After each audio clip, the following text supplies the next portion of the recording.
ஐய திருப்பி முதல்ல இந்த 6 பிளேஸா போடு தள்ளு. அவ்வளோதான் 5வது பிளேஸ் வந்தாச்சு. திருப்பி போடு, பூஸ்ட்டை போட்டு போ, பூஸ்ட் எடுத்து போடு. விரட்டு. அவ்வளோதான்.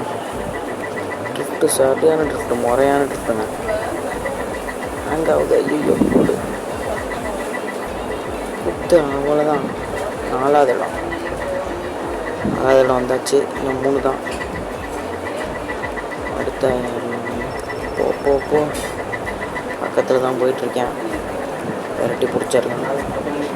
அடுத்து போட அவங்க 2வது இடம். ட்ரிஃப்ட்டை போட்டு வலை போடு. இவனை ஒரு போடு. யாரு ஜிபியா போடு அடி. அவ்வளோதான். ஃபஸ்ட்டு முடிக்க போகிறோம். ஜெயிச்சிட்டோம். அவ்வளோதான். யாரா அவன் குறுக்க உள்ளே போட்டுட்டான். சரி ரைட்டு, 2வது வந்துட்டோம். இதோட இந்த வீடியோ முடிச்சுக்கலாம். பை. மறக்காமல் சப்ஸ்கிரைப் பண்ணுங்கள், லைக் பண்ணுங்கள்.